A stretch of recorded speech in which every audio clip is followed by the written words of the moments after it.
Hi guys, welcome to my channel. இன்னைக்கு நம்ம சேனல்ல எப்படி பஃப் பேஸ்ட்ரி வீட்லயே செய்யறது தான் பார்க்க போறோம். இத வச்சு நம்ம எக் பஃப் ஈஸியா வீட்லயே செஞ்சிரலாம். வாங்க வீடியோக்குள்ள போய்லாம்.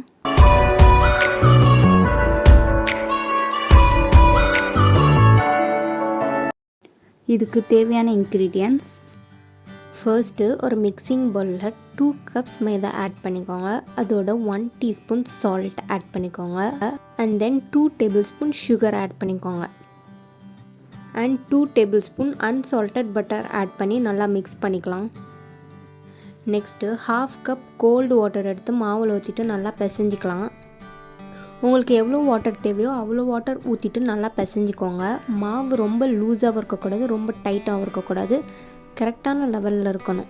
பாருங்கள், இந்த மாதிரி சாஃப்டாக இருக்கணும். நெக்ஸ்ட்டு இந்த மாவை ரோல் பண்ணிடலாம். நம்ம செஞ்சு வச்சுருக்கிற மாவை ரெண்டாக ஹாஃபாக டிவைட் பண்ணிக்கலாம். ஹாஃபாக டிவைட் பண்ணிட்டு ஒன்று ஃபர்ஸ்ட் ரோல் பண்ணிக்கலாம். நம்ம எடுத்து வச்சுருக்க பாதி மாவு ரோல் பண்ணுற இடத்துல மாவு ஊற்றி விட்டுட்டு நம்ம ரோல் பண்ணலாம், இல்லைனா ஒட்ட ஆரம்பிச்சிடும். இது ஒரு தின் ஷீட்டாக ரோல் பண்ணிக்கோங்க. இதே மாதிரி இன்னொரு பாதி மாவையும் இது மாதிரி விரித்து வச்சுக்கோங்க. நெக்ஸ்ட்டு இந்த பஃப் பேஸ்ட்ரி செய்ய நம்மளுக்கு 125 கிராம் பட்டர் வேணும். இந்த பட்டரை 4 மணி நேரத்துக்கு முன்னாடியே ஃப்ரிட்ஜிலேருந்து எடுத்து வச்சுக்கோங்க. நல்லா சாஃப்டாக இருக்கணும், இல்லைனா பட்டர் அப்ளை பண்ணுறதுக்கு ரொம்ப கஷ்டமாக இருக்கும். நம்ம ஏற்கனவே விரித்து வச்ச மாவை பட்டர் அப்ளை பண்ண மாவு மேலே போட்டு மேலேருந்து ஒரு மடிப்பு கீழேருந்து ஒரு மடிப்பு மடிச்சுக்கோங்க. அது மேலே மறுபடியும் பட்டர் அப்ளை பண்ணிட்டு மேலே மாவு தூவிட்டு லெஃப்ட்லேருந்து ஒரு மடிப்பு ரைட்லேருந்து ஒரு மடிப்பு மடிச்சுட்டு பிளாஸ்டிக் ரேப்பரை வச்சு ரேப் பண்ணிட்டு ஃப்ரீசரில் 1 hour வச்சுருங்க. இது மாதிரி நம்ம 4 வாட்டி பண்ணணும். அப்போ தான் நம்மளுக்கு பர்ஃபெக்டான லேயர் வரும் பஃப் பேஸ்ட்ரியில். இப்போ ஃப்ரீசர்லேருந்து எடுத்துகிட்டு வந்தாச்சு. அன்ராப் பண்ணிக்கலாம். திரும்பியும் ரோல் பண்ணுற இடத்துல கீழே மாவு தூவி விட்டுட்டு ரோல் பண்ணிக்கோங்க. ரொம்ப அழுத்தி தேய்ச்சிடாதீங்க, இல்லைனா அந்த லேயர்ஸ் ஃபார்ம் ஆகாமல் போயிடும். கொஞ்சம் குண்டாக ரோல் பண்ணிவிட்டு அதில் திரும்பியும் பட்டர் அப்ளை பண்ணிக்கோங்க. அப்ளை பண்ணிட்டு மேலே மாவு தூவி விட்டுட்டு திரும்பியும் அதே மாதிரி மடித்து வச்சுக்கலாம். இப்போ செகண்ட் டைம் ஃப்ரீசரில் வைக்கிறோம். இப்போ ஃப்ரீசர்லேருந்து எடுத்து வச்சாச்சு. திரும்பியும் அதே ப்ராசஸை கண்டினியூ பண்ணிக்கிறேன். இப்போ தேர்ட் டைம் ஃப்ரீசரில் வைக்கலாம். நெக்ஸ்ட்டு இது ஃபோர்த் டைம் நான் இதே ப்ராசஸை பண்ணுறேன். இதே மாதிரி ஃபோர்த் டைம் பண்ணிட்டு திரும்பி ஃப்ரீசரில் செட் பண்ண வச்சுருங்க 1 hour.